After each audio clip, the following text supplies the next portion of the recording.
On today's show, we are talking with Miss Ashley, owner of the Maepearl. And if you don't know who Maepearl is, there'll be a link in the comments down there. Ashley is a owner of a two-door Bronco. It's a Big Bend Bronco Sasquatch package, and she's had the time of her life. She ordered this thing with the intent to go adventure, and this lady has been adventuring like crazy, man. I'm very jealous of all the fun she's had in this thing, but sometimes you have a lot of fun. Issues pop up from time to time, and well, she had a differential give out on her. Now, I think like we had some problems with our seal and our pinion seal. I think she might have had some issues with that and didn't know it, and well, some fluid leaked out. Now, seems like a bummer, right? You're probably thinking, Dave, a lot of issues with this Ford Bronco. Remember this: happy people don't come to me with problems. They just are enjoying their Bronco, and they don't think that's how the vehicle should be. So I want the audience to know that yes, there are some problems every once in a while, but there's problems with everything. Toyota had frames breaking in half. Chevy's had all kinds of issues with their diesels. It's just how it is, and we're going to cover everything in this. And so I want to get into this and see what Ashley did, what happened, and how it was fixed, and did Ford take care of her. So let's get into this right now. Speaking of silence, so you were driving a couple weeks ago, and all of a sudden you had some issues. Tell us what happened to your Bronco. So November 18th, I got off work at 7. I usually roll out of the parking lot about 7:30ish, and I done my errands in town about 8 a.m. I was actually going to another Ford dealership, believe it or not, because Pennington Ford, the next town over, they are an Oracle dealer. I had some Oracle lights added to Maepearl, and I was getting ready to have some halos added to her. So I was going over there. We were going to get the schedule, blah, blah, blah, blah. So I'm just over there about 3 miles from my house, driving 65, and all of a sudden, to a stop right in the middle of the highway, just dead stop. I did have a light come on the dash, but it was my tire pressure monitor. So I was like, oh, man, I probably got a flat. Yeah. So I get pulled over. I get stopped. I get out. No flat tire. I was like, maybe one of my sensors is dirty. My vehicle's dirty. I haven't washed it.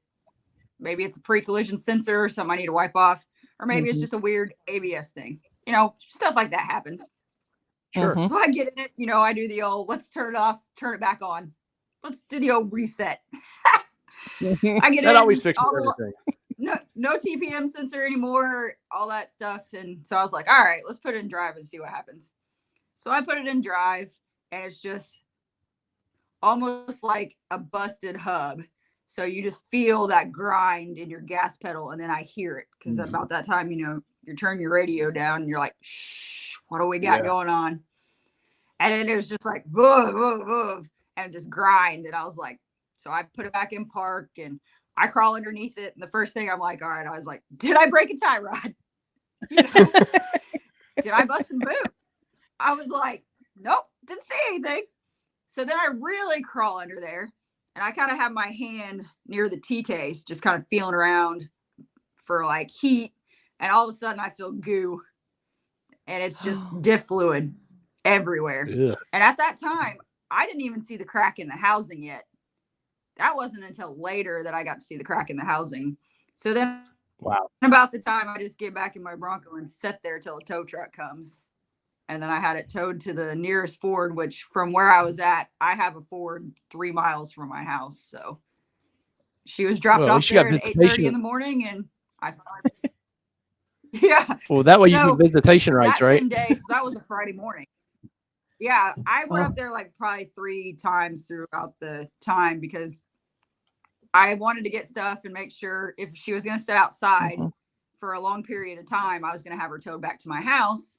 And we were just going to figure out a way to roll her in the garage until the parts came in. Because if it was going to be months, I didn't want my vehicle setting up there in the elements when I had a perfectly good garage 3 miles away. And I was willing to pay to do that. So, I mean, because it wouldn't have been more than, a couple $100 than what it was just to get it towed up there in the first place. But yeah, they ended up same day. They pulled it into their shop that Friday afternoon, and they had a time. Because by the time we got it off the tow truck in the garage, front wheels had done locked up. So we actually had to slide the vehicle off, which makes me happy because I've heard horror stories about tow trucks too, messing up people's gears because they forced it off the trailer. Well, we just slid it off the trailer and that's where it stayed until they let it set, which from their back bay to their front bay is maybe 200-300 feet. So they said they barely made it in, but they got it in there, and that was that. So, and then it sat there until they got the parts until yesterday. Did the dealership though? I mean, obviously, once they got it on a rack, I'm sure they saw that the aluminum housing coming off the diff was cracked, and that just and they don't. A lot of people don't realize they don't repair that stuff anymore. They just pop it off, put a new one under it, and you're good to go. But we're living in that time of like it's hard to get parts. I mean, it's hard for them to get parts to build these things, but now you're under the is Ford going to get your parts? How did the dealership treat you, and what was your overall experience with that? It was kind of weird because they were as shocked as I was that we got so they went ahead and replaced my drive shaft under the recall as well.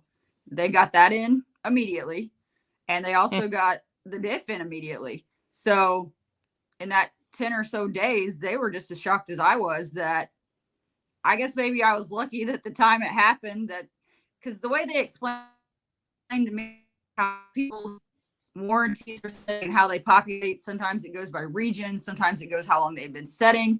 I think since in this region I was one of the first people to have a diff issue, I got pretty much in and out.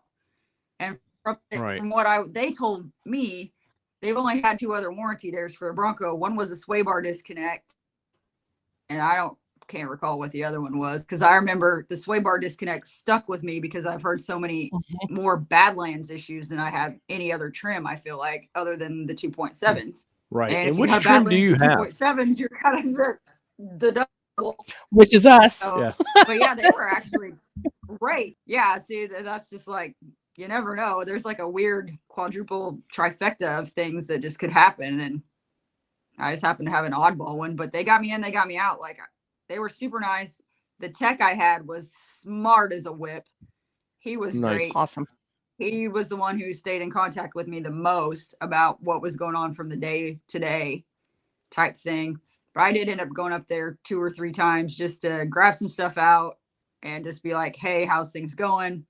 Blah, blah, blah. Because they open when I get off work. So it wasn't nothing to swing by there just to be like, hey, how's things going? Oh, well, so which model do you have? I had a budget of $45,000, and I wanted to stick at that budget because it's affordable. I had quite a bit of money saved, so I knew as soon as I got it, I could put a hefty down payment down, and then I could turn around and pay it off quickly, which is what I did. Right. But I ended up with the Big Bend Sasquatch, but I was between the Big Bend Sasquatch, the Black Diamond Sasquatch, and then a stock Badlands that's basically your same Sasquatch functioning. Yeah. And then I just did some pros and cons within the budget. And then I ended up enrolled into the Big Bend. So that's where I went. And then I ended up actually saving probably $3 or $4 because I got lucky on my dealership too, that they honored X plan and all that. Ooh. Oh, awesome. So it worked out good. That's like unheard of. Yeah. I know. That's awesome. It is. Like, I'm one of the few people I feel like who didn't get jacked around. Yeah, Kelly gets through her work, gets a corporate plan with within Ford, and we told our dealer, and they just laughed at us. Like, they're like, nope. So, what did you say the turnaround was? So, once they got the parts in, because I know your truck sat for a couple weeks, just for probably waiting on parts. What was your kind of turnaround to get it done and out the door for you? So it happened November 18th, and I got it back yesterday, which I think was the 8th or 9th. So really, it was about 10 days. Okay. Wow. Because 10 working days, because they only work Monday through Friday. And then of course throw in Thanksgiving, because the week that it happened was right before Thanksgiving. So I really, that was another factor that I wasn't sure if I was going to get it back quickly or not. But yeah, 10 days, it's pretty quick. Like, it was like that pretty quick. That's awesome because awesome because we hear of so many bad dealerships out there. And I'm just so happy to hear that you actually had a positive experience that, from start to finish, really, buying and the warranty process. And great. Like, I asked for 2 better dealerships, which I bought and all the warranty done up here was Ford Square. And yeah, like, both were absolutely amazing. Like, if I have any questions or anything, like when I'm in for oil changes or anything, like, they're always happy. Like, I've ordered parts through the Roberts Motors, and I have a Sunrider that I ordered through them for the points in the beginning, and like they put everything for me. It was free. Like anything you ask them, they do. That's so nice. I feel like I've had a great positive experience from the whole thing. Right, because I can imagine. For the most part, I mean, I know some people get. Yeah, no, we took ours in to get. We had opinion seal leaking, and which I honestly probably think you had. Just knowing some of the stuff you've kind of told us privately, like I almost feel like you had a seal leaking, and it started there. Yeah, and it caused, because for whatever reason they've had a rash of those, but. I think our dealership, if we had something like this, because I even told, we were supposed to go to Moab last year with our dealership, and I told the guys, it's like, look, man, I have Ford corporate that said we will get you the parts now because we know we don't want to, and they were like, no, we'll do our own thing. Like, yeah, our contact actually said, just have them look at it, get me the part number, and I will make sure that we'll drop ship it, or we'll get it to your dealer.